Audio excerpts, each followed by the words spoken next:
Hi friends, नमस्कार। न्यूजन study point में आपका स्वागत है। जैसा कि हमने पिछले इंट्रोडक्टरी वीडियो में देखा कि complete basic maths for all competitive exams के इस वीडियो लेक्चर सीरीज में मैथ के किन किन चैप्टर्स के बारे में हम पढ़ने वाले हैं।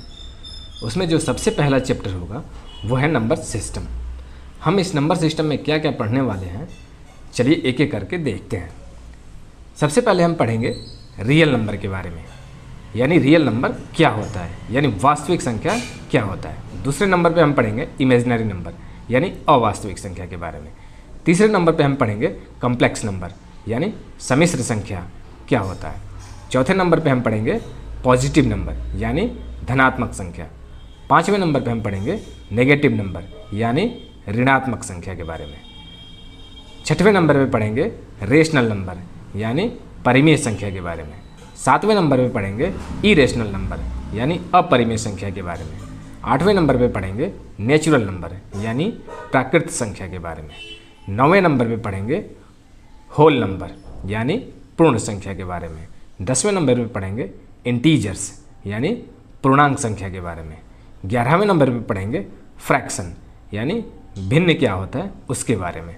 12वें नंबर पे पढ़ेंगे कंपोजिट नंबर, यानी भाज्य संख्या के बारे में। 13वें नंबर पे पढ़ेंगे प्राइम नंबर, यानी अभाज्य संख्या के बारे में।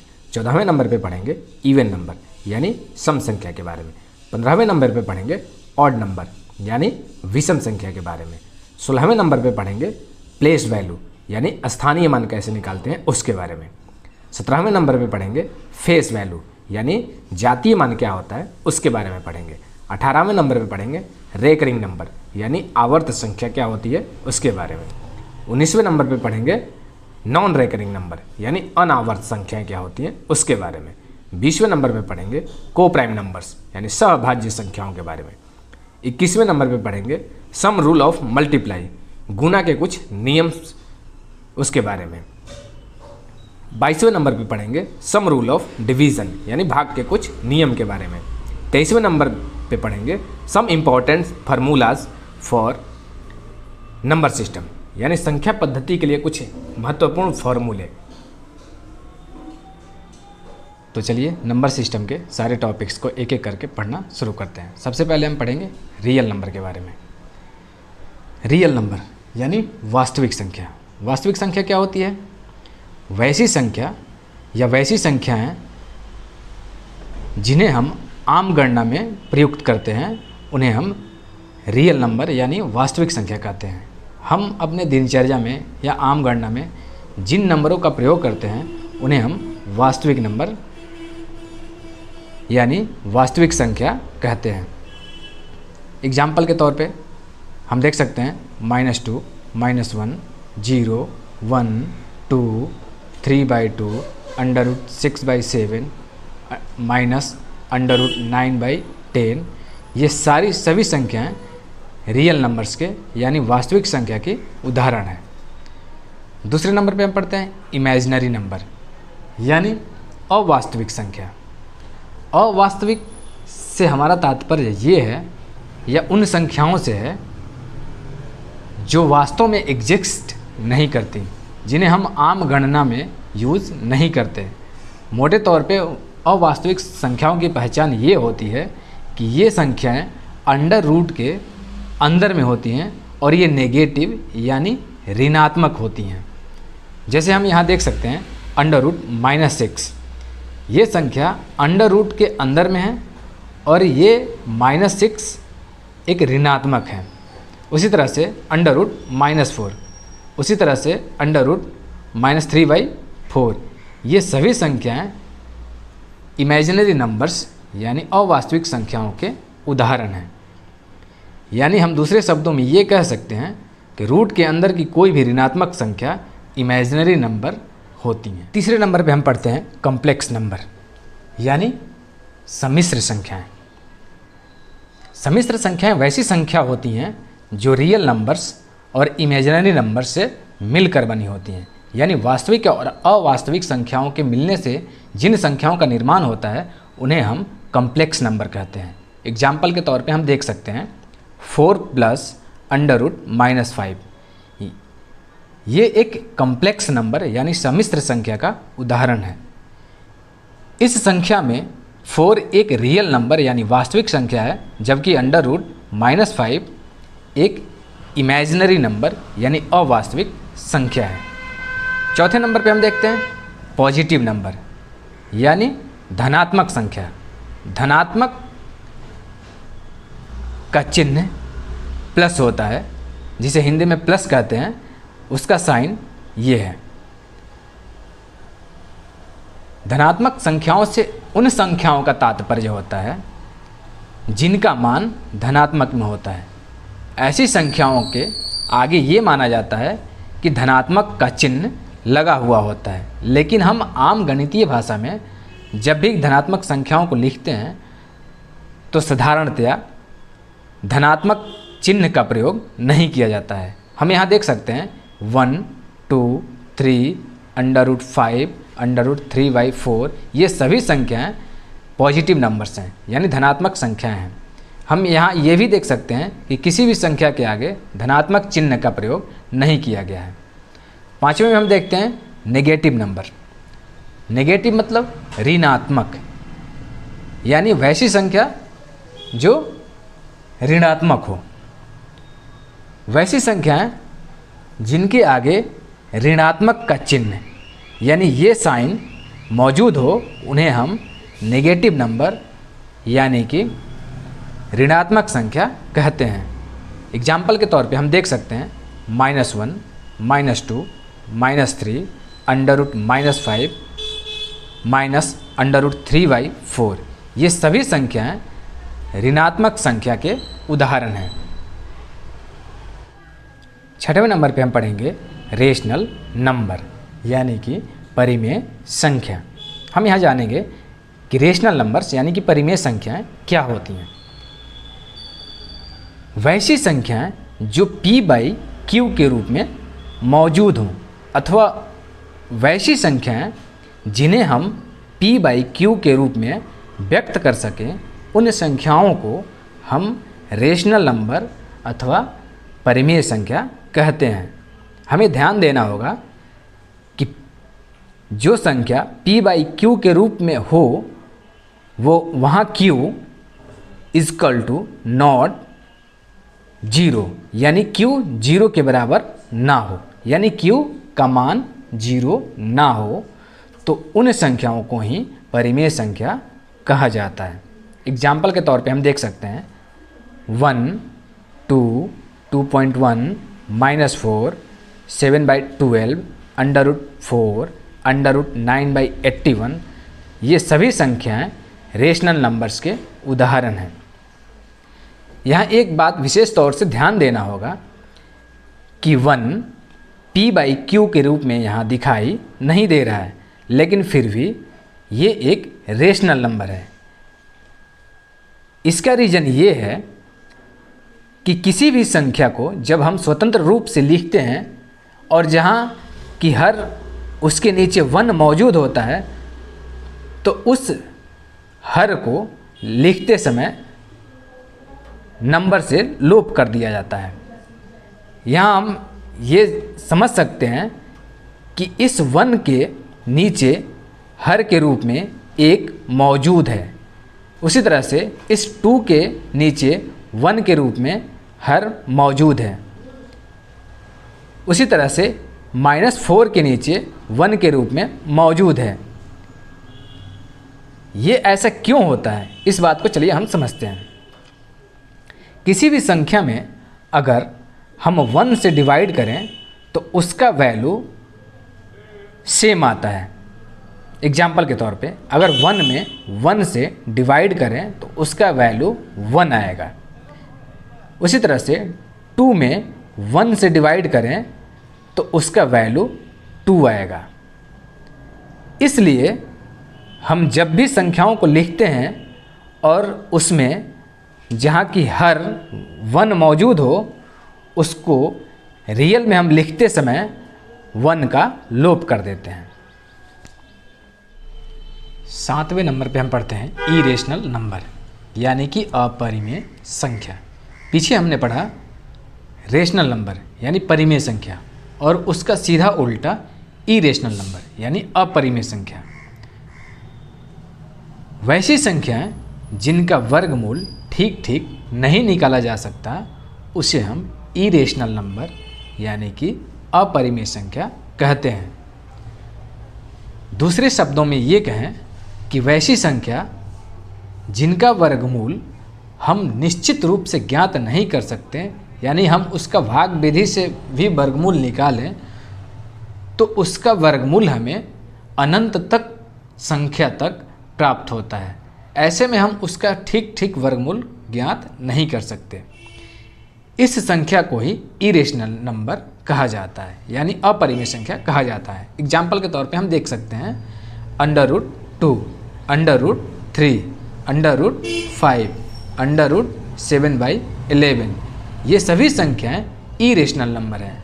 हम इनका अगर भाग विधि के द्वारा वर्गमूल निकालने की कोशिश करें तो कोई भी निश्चित मान ज्ञात नहीं कर सकते।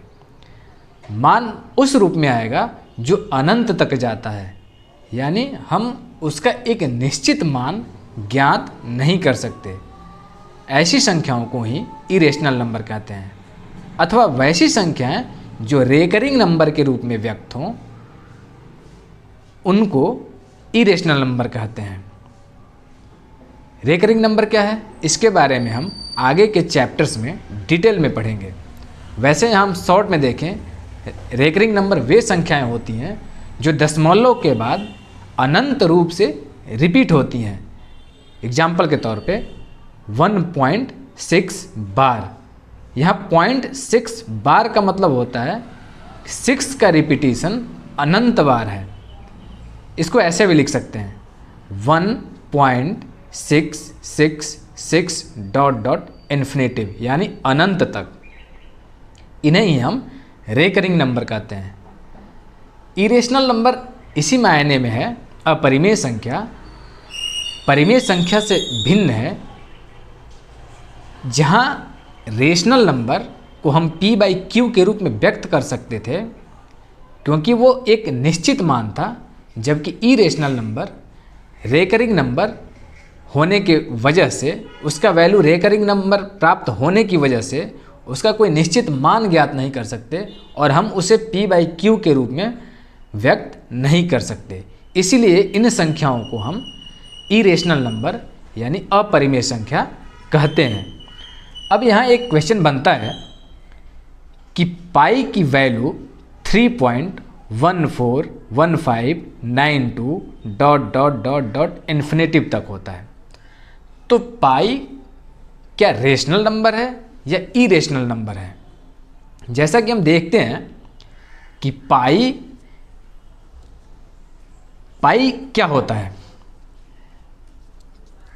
पाई के बारे में अगर हम बात करें तो पाई किसी वृत्त के परिधि और त्रिज्या का रेशियो होता है, यानी कि उसका वृत्त के परिधि और त्रिज्या का अनुपात होता है, यानी वृत्त की परिधि बटे वृत्त की त्रिज्या। जो हमें प्राप्त होता है वही पाई होता है। जब हम ये कोशिश करते हैं कि किसी वृत्त की परिधि उसकी त्रिज्या से भाग देते हैं तो जो वैल्यू हमें मिलता है वो 3.141592 ... इन्फिनिटिव होता है। यानी कि हम इस अनुपात को एक निश्चित संख्या के रूप में ज्ञात नहीं कर सकते और इसी वैल्यू को वृत्त की परिधि और त्रिज्या के अनुपात यानी रेशियो को ही पाई कहते हैं। जब हम गणितीय भाषा में पाई के वैल्यू को निश्चित कर देते हैं तो वो हो जाता है 22/7। तो क्या हम ये कह सकते हैं कि यहाँ 22/7 परिमेय संख्या है या अपरिमेय, यानी रेशनल नंबर है या इरेशनल नंबर? तो हम ये देखते हैं कि यहाँ पाई का जो वैल्यू है यहाँ डिफिनिट कर दिया गया है, यानी 22/7 पाई की वैल्यू एक निश्चित कर दी गई है, जो गणित में अक्सर यूज किया जाता है। जब हम गणितीय भाषा में पाई का इस्तेमाल करते हैं तो अक्सर पाई की वैल्यू 22/7 लिख दी जाती है या किताबों में दिया होता है। ऐसे में जब पाई की वैल्यू 22/7 लिखी जाती है तो ये एक रेशनल नंबर होता है, जबकि इस पाई का वैल्यू एक इरेशनल नंबर है।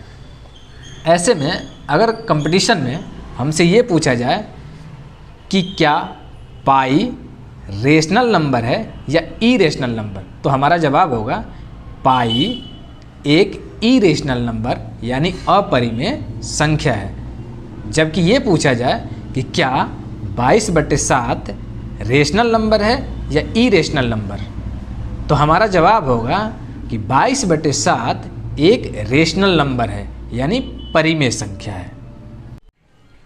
8वें नंबर पे हम देखते हैं नेचुरल नंबर यानी कि प्राकृत संख्या। 1 2 3 4 5 डॉट डॉट डॉट इन्फिनेटिव तक यानी 1 से लेकर अनंत तक की संख्याएं नेचुरल नंबर कहलाती हैं।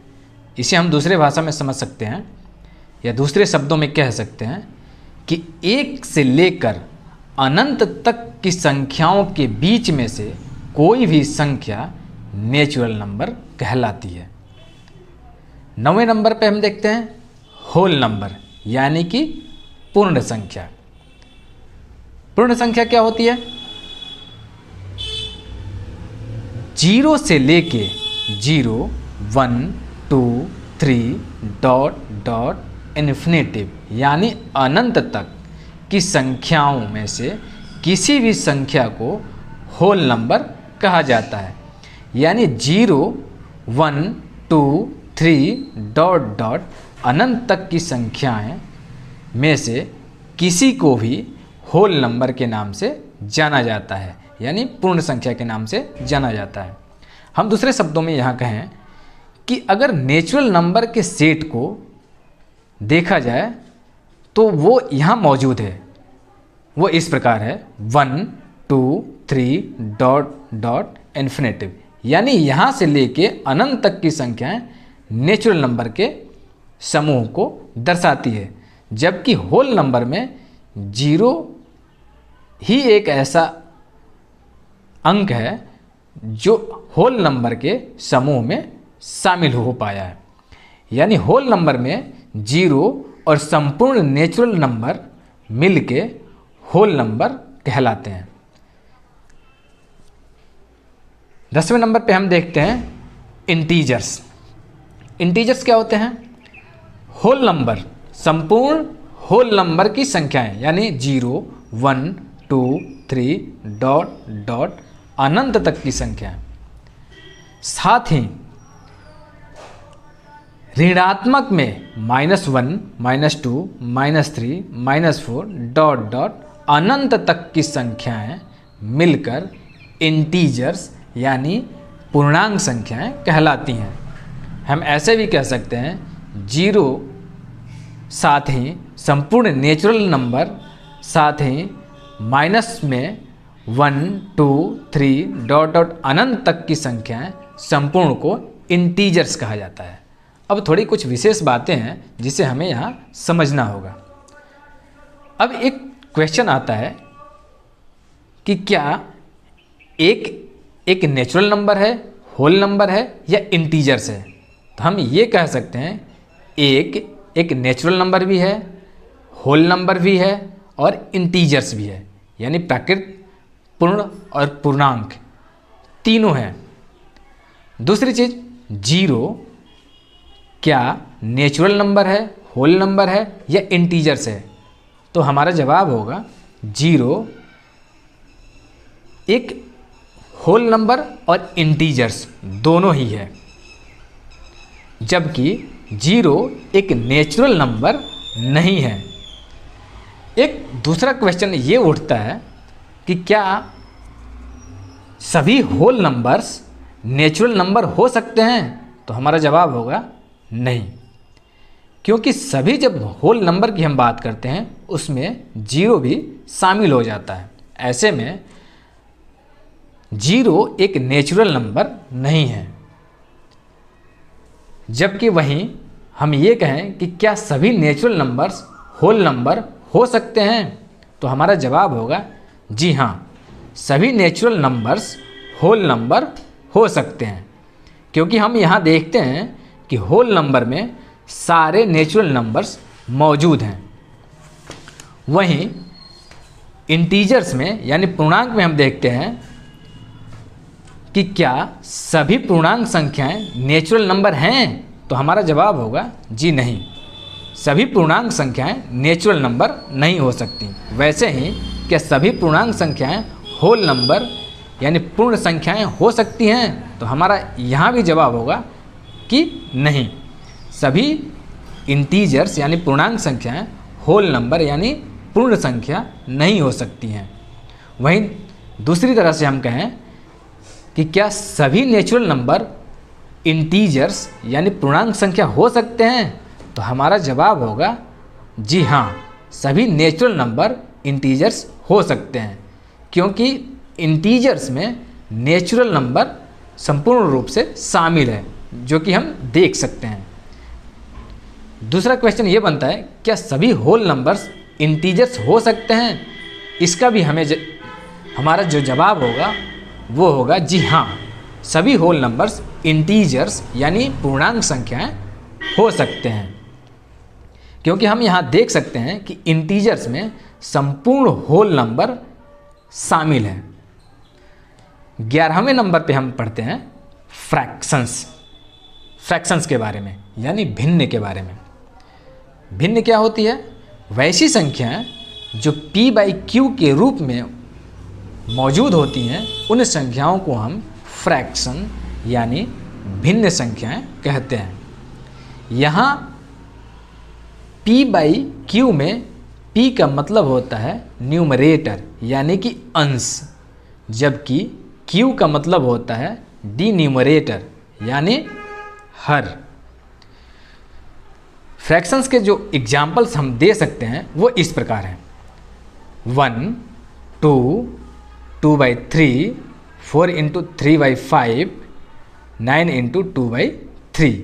ये सभी फ्रैक्शंस के एग्जाम्पल्स हैं।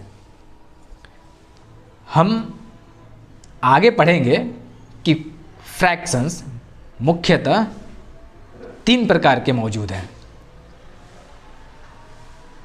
जो इस प्रकार हैं। पहले फ्रैक्शन को हम प्रॉपर फ्रैक्शन यानी उचित भिन्न कहते हैं। दूसरे फ्रैक्शन को इम्प्रॉपर फ्रैक्शन यानी अनुचित भिन्न कहते हैं, और जो तीसरा फ्रैक्शन होता है उसे हम मिक्स्ड फ्रैक्शन कहते हैं। चलिए हम तीनों फ्रैक्शंस को एक एक करके देखते हैं। सबसे पहले हम प्रॉपर फ्रैक्शन के बारे में बात करते हैं। प्रॉपर फ्रैक्शन क्या होता है यानी उचित भिन्न क्या होता है? वैसा फ्रैक्शन जो p/q के रूप में मौजूद हो, परंतु p is less than q, यानी न्यूमरेटर डिन्यूमरेटर से छोटा हो, यानी अंश हर से छोटा हो, तो ऐसे फ्रैक्शन को हम प्रॉपर फ्रैक्शन यानी उचित भिन्न कहते हैं। एग्जाम्पल के तौर पे हम देख सकते हैं 2/3, 5/7, 9/16 आदि। ये सभी संख्याएं प्रॉपर फ्रैक्शन यानी उचित भिन्न के उदाहरण हैं। यहाँ हम देख सकते हैं कि 2 यानी न्यूमरेटर यानी अंश 3 से यानी डिन्यूमरेटर यानी हर से छोटा है, यानी p is less than q। यहाँ भी p is less than q, p is less than q। दूसरे शब्दों में हम ये कह सकते हैं कि वैसा फ्रैक्शन जिसका अगर हम सिंप्लीफाई करें तो उसका वैल्यू लेस देन 1 आता है। यहाँ हम देख सकते हैं कि 2/3 को अगर सिंप्लीफाई करें यानी 2 में 3 से डिवाइड करें तो हमें जो वैल्यू प्राप्त होगा वो लेस देन 1 यानी 1 से कम प्राप्त होगा। उसी तरह से 5/7 यानी 5 में 7 से डिवाइड करें तो जो वैल्यू प्राप्त होगा वो 1 से कम प्राप्त होगा। उसी तरह से 9/16। अब हम बात करते हैं इम्प्रॉपर फ्रैक्शन के बारे में, यानी अनुचित भिन्न के बारे में। ऐसा फ्रैक्शन जो p/q के रूप में मौजूद हो, साथ ही p is greater than q, यानी p न्यूमरेटर यानी अंश q से यानी डिन्यूमरेटर से यानी हर से बड़ा हो। एग्जाम्पल के तौर पे हम यहाँ देख सकते हैं, एग्जाम्पल 3/2। यहाँ p यानी 3 न्यूमरेटर यानी अंश डिन्यूमरेटर 2 से यानी अंश हर से बड़ा है। उसी तरह से हम देख सकते हैं यहाँ p is greater than q, यहाँ भी p इज ग्रेटर देन 7, यानी p is greater than q। दूसरे शब्दों में हम इम्प्रॉपर फ्रैक्शन को इस तरह से समझ सकते हैं कि ऐसा फ्रैक्शन जिसको अगर सिंप्लीफाई किया जाए तो उसका वैल्यू जो प्राप्त होता है वो ग्रेटर देन 1 यानी कि 1 से बड़ा प्राप्त होता है। यानी हम इस फ्रैक्शन यानी 3/2 को सिंप्लीफाई करें, यानी 3 को 2 से डिवाइड करें, भाग करें, तो हमें जो वैल्यू प्राप्त होता है वो 1 से बड़ा प्राप्त होता है। उसी तरह से 5 को 2 से डिवाइड करें तो जो वैल्यू प्राप्त होता है वो ग्रेटर देन 1 प्राप्त होता है। इस तरह से हम यह कह सकते हैं कि ये सभी इम्प्रॉपर फ्रैक्शन यानी अनुचित भिन्न के एग्जाम्पल्स हैं। तीसरे प्रकार के फ्रैक्शन को हम मिक्स्ड फ्रैक्शन कहते हैं, यानी मिश्रित भिन्न। मिक्स्ड फ्रैक्शन वे फ्रैक्शन होते हैं जिसमें प्रॉपर और इम्प्रॉपर यानी उचित और अनुचित दोनों प्रकार के फ्रैक्शंस मौजूद हों, उन्हें हम मिक्स्ड फ्रैक्शन कहते हैं, यानी उचित भिन्न कहते हैं। एग्जाम्पल के तौर पे हम देख सकते हैं 4 × 3/5। 4 × 3/5 एक मिक्स्ड फ्रैक्शन है, यानी मिश्रित भिन्न है। इसमें 4 = 4/1 होता है, जो कि एक इम्प्रॉपर यानी अनुचित भिन्न है। वहीं 3/5 एक प्रॉपर फ्रैक्शन है। 4 × 3/5 का मतलब होता है 4 + 3/5। उसी तरह से 7 × 9/2 का मतलब होता है 7 + 9/2। बाकी नंबर सिस्टम के जितने भी छूटे हुए टॉपिक्स हैं उन्हें हम नेक्स्ट वीडियो में पढ़ेंगे। धन्यवाद।